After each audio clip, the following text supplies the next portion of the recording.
All of that is about purpose. All of it is. Every single thing. And whatever it is that I'm doing, I am focused on how can I serve? How can I best do that? And it keeps me purposeful all of my days. And it stops me from searching around underneath rocks and behind trees to find my purpose, like it's going to show up someplace. It isn't something that's outside of you. You came into the world of form from the eternal to this world of limitations and physicalness, and you came here with a purpose. And it is about discovering that divine intelligence that is within you and giving it away. So what you have to learn how to do in whatever it is that you do is to fall in love with what you do and then sell that love. Give that love away. And what you're doing won't make that much difference. The fifth thing that you want to develop in your consciousness of creating a real magic mindset is to understand that you overcome weakness by leaving it behind. You leave old habits behind by starting out with your thoughts. I no longer want this thing to be a part of my life. You change around the belief system that I have to struggle and I have to work hard and I have to set goals and I have to figure out a way to do it. And instead you understand that the process of creating real magic is one of leaving behind old ways of being. I sometimes look at the ways that I used to conduct myself and the things that I used to do and the trouble that I've allowed myself to get into and the poverty that was a part of my life and even the ways that I treated people when I was a younger man in my first marriage and things like that. I look at those things and I say, how could I ever have behaved that way? How could I have ever treated someone in those ways before? And rather than fill myself with guilt, I remind myself that my life has a purpose and that I got past those things, not by feeling guilty, but by just leaving them behind. It's almost like you have to create an image for yourself of these behaviors that you see that aren't working, the things that you may be doing, the fact that you have a fast temper, the fact that you are always in a hurry, the fact that you don't take enough time for your children and make the priorities of your life right, the fact that you may have addictive behaviors that just don't work for you, the fact that you may not be honest in your relationships, or that you're lacking integrity in some business practices, or whatever it may be, things that you just no longer want for yourself in your life because they don't keep you spiritually aligned. What I did with them is I put them on little pieces of paper in my mind, and I put them in a balloon, and I blow up the balloon, and I stuff them in there, and I blow the balloon up, and I tie a knot, and in my image, my visualization, it just goes away. It goes up into the air, and it flies away, and I've left it behind. And I now look back on some of those crass behaviors that I've just described, all of which at one time or another were part of my life in some way, not severe always, but certainly a part of my life. And I've left them behind. And I'm, believe it or not, grateful for having been there. Grateful for what I had to, how I had to learn it. I'm not questioning God and the universe for how the teachers appear in my life.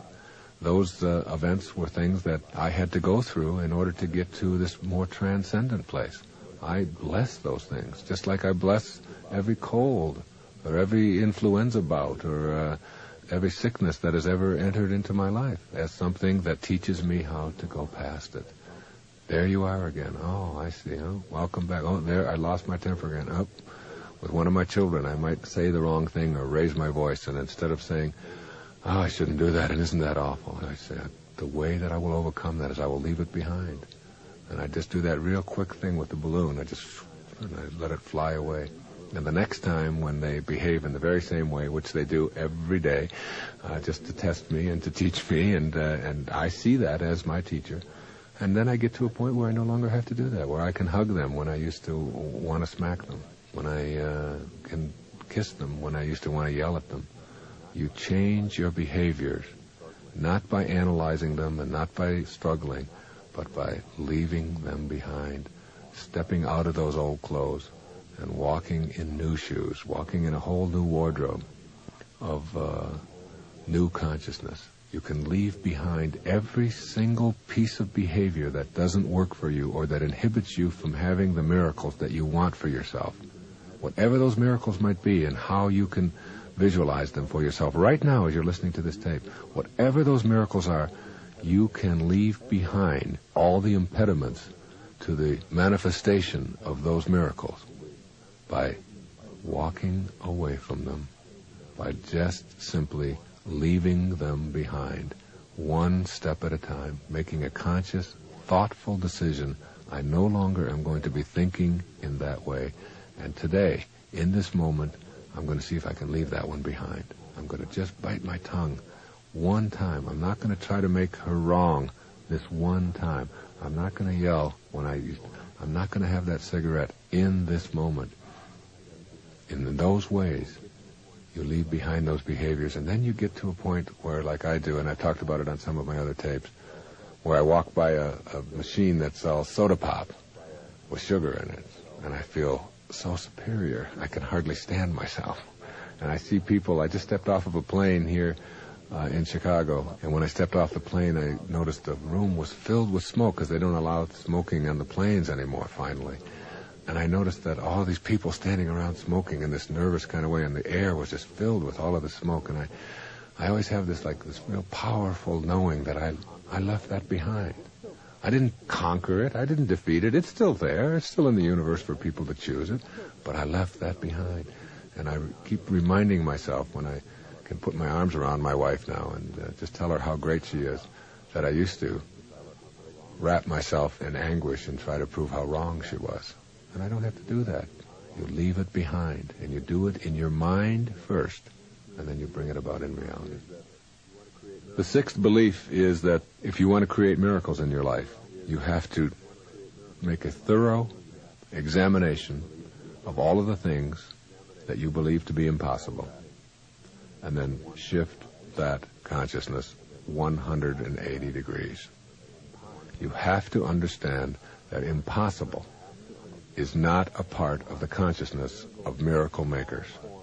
That miracles in all form, whatever it is that would constitute a miracle for you, might require some action on your behalf, some new way of thinking on your behalf, or some event to transpire, or something really phenomenal to happen, like the right lottery ticket or whatever, that in order for that to happen, you have to understand that your doubt or your belief that it can't happen is the thing that is keeping it from happening. That doubt and fear are not the avenues that you can take to manifest miracles. You have to traverse the path of knowing and trust. And so Stuart Wilde, who writes in a book called Miracles, in a little tiny booklet called Miracles, he says these words. He says, because the universal law is indestructible and therefore infinite, we can presume that whatever power was used by miracle workers in the past must still be available today. My way of saying that is that the universal law that has ever allowed anything miraculous to occur has not been repealed. It's still on the books. It's still available to you. It's not there just for some people, and some people don't get it. It is within your capacity as a spiritual being having a human experience. It is within your consciousness to be able to manifest anything that any human being has ever manifested. Is within your power to access it and do it.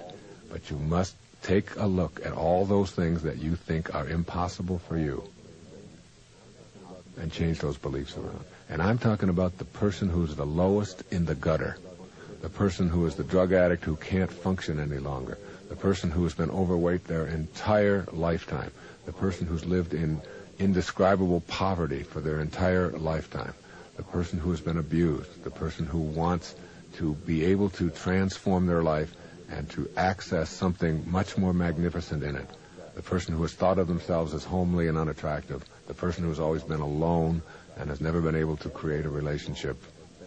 Whatever it is that has been your history, if you have a continuing belief that it is impossible for you to change that, that doubt, that fear will manifest a continuation of the same pattern in your life.